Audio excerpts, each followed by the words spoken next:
The Eagles released their official injury report and it looks squeaky clean, which is good news. The bad news is that it sounds like Arryn Siposs will be the punter, and the Birds may have just leaked Sidney Brown's role, plus the one guarantee for what we'll see from Dandre Swift. And is Haason Reddick upset about his contract? But first, let's run it.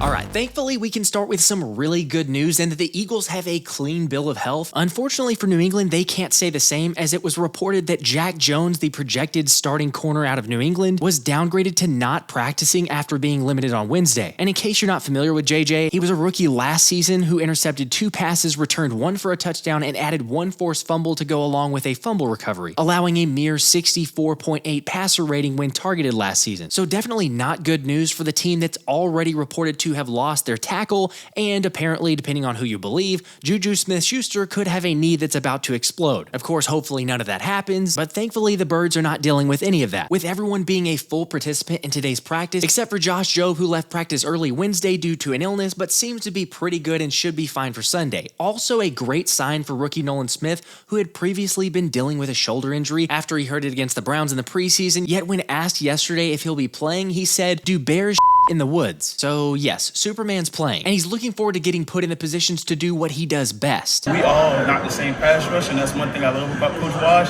He want to find what you good at. Okay, that's a given, and not every player is the same, but this dude was meant to rush the passer. However, as we all probably realize, Nolan's athleticism is too good not to utilize, which is why he'll also be playing some special teams on Sunday. Not a huge surprise. Although special teams coordinator Michael Clay might have just spilled the beans on whether or not Sidney Brown's starting at safety. Obviously, you have, the Christian analysis from last year who played a big part.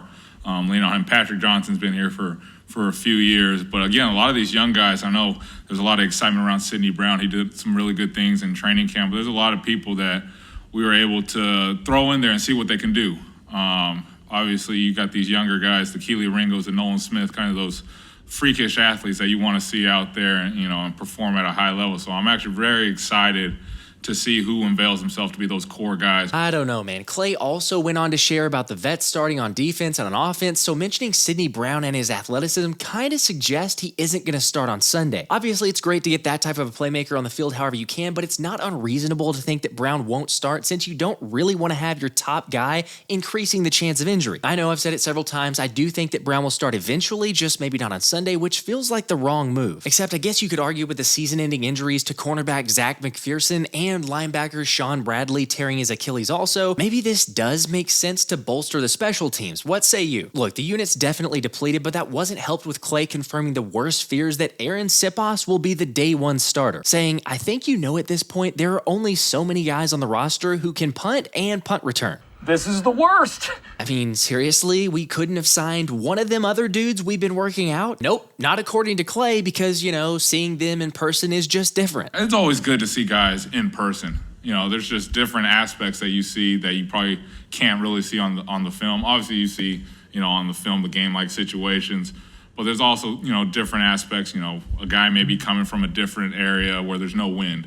Where you come out here, now you can see them a little windy on midday, so you can kind of see how they're doing into the wind, with the wind. So it's just nice to see guys in real life outside of the film. All right, sure. Getting an up-close look at guys is helpful, but can someone please explain to me what the Eagles are seeing up close from Siposs that alleviates any type of concern? Because I sure can't. Honestly, I think our punter, who I'll call the temp, is on a very short leash, and if he struggles or any sign of struggle, the Birds will hopefully maybe bring in one of the other guys they've been working out. I just don't know why they wouldn't already go with a Brett Gillikin or Braden Mann. So again, this feels like a mistake, as does Clay's answer on the returner situation, since all signs point toward Britton Covey being called up from the practice squad to resume the role he played last season. And okay, yeah, Covey was serviceable, but for all the moves and acquisitions Howie's made along with the rest of the staff to look through, I don't know why we couldn't find or try to find someone else to add a spark in that area. Either way, ESP thinks the Birds have no excuse to have a bad game against the Patriots, and I kind of agree, because the Patriots are missing 3 of their top 4 wide receivers in snaps from last season, they have a bad O-line, and Mac Jones is the quarterback. Also, the Eagles are just way more talented, so only bad tackling tackling or coaching will allow the Pats big plays in the air. Except you could make the argument that New England's roster is actually better from last season, and this is the first game of the year, which, as we all know,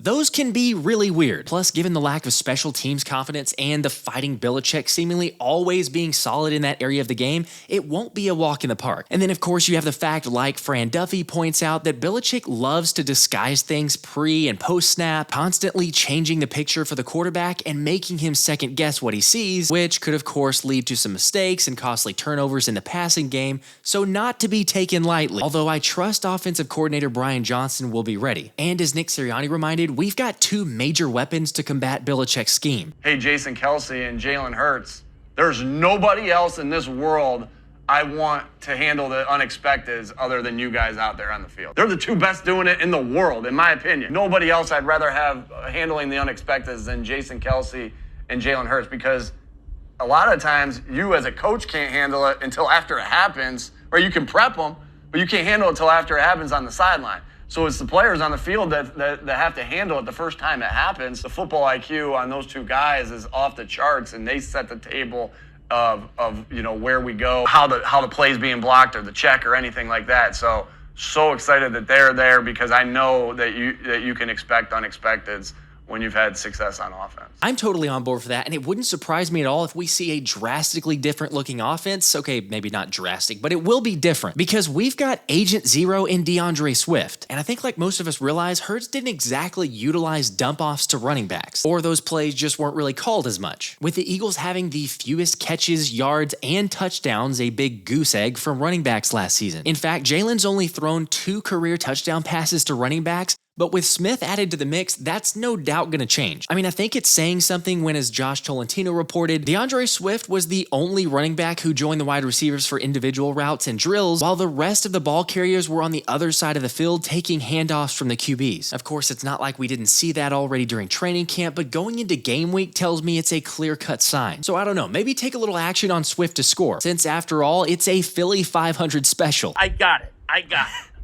It's gonna be 2nd and 3, the Eagles 40, and we're gonna get a wheel route to DeAndre Swift. Okay. There you go. Sounds like a lock to me. Actually, you know what? Go ahead and comment who your first Eagles touchdown score is, including how many yards it'll be for the score. And if you get it right, I will send you an autographed DeAndre Swift mini helmet. Or we'll do a drawing if there's multiple winners. Good luck to you. Because I think Swift's gonna have a big year, and I also hope Rashaad Penny does as well. But the question is, like Ruben Frank brought up, is he the guy who's got the 3rd most 30-yard rushing touchdowns in the NFL over the past 5 years, or the guy who's missed 32 games over the past 3 years? How about, is he the guy who's got a higher career rushing average than Jim Brown, Barry Sanders, and Walter Payton, or the guy who's averaged just 67 carries per season as a pro? And then take into account, is he the guy who the Seahawks drafted in the 1st round, or the guy the Eagles signed for barely above minimum wage? I mean, I kind of think that's what we all want to know, right? But it does seem like a breakout season could be more likely, since Penny slimmed down from 237 to 225 this summer, and based on all reports, appears even more explosive and elusive than he has in past seasons. Look, my hope would be to have Swift and Gainwell get the bulk of the carries and touches early before hopefully building a lead, and then inserting the shifty tank into the 4th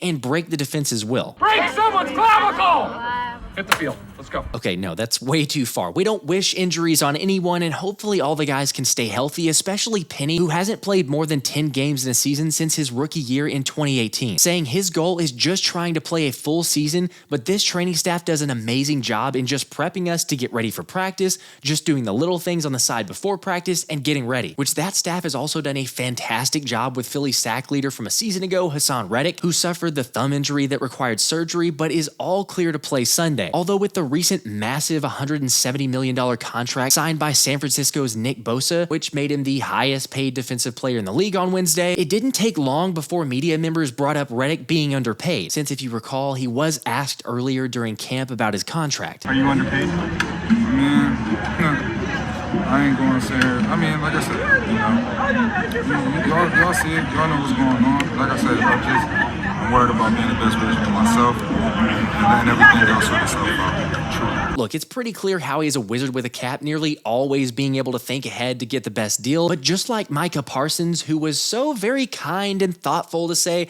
I'm super happy for Nick. Reddick's got to be in the same boat, and he should be. As much as I may not like it from a team building perspective, I mean, this dude had the most sacks in the NFL last season, but has a contract value which ranks 16th in yearly average. So of course he's going to ask for more money. Yet the silver lining is that Reddick decided to let his playing do the talking instead of holding out like some other notable pass rushers have. Thankfully, there should be more than enough cap space to restructure and extend guys, but without question, my biggest priorities next season will be Haason and Devontae Smith.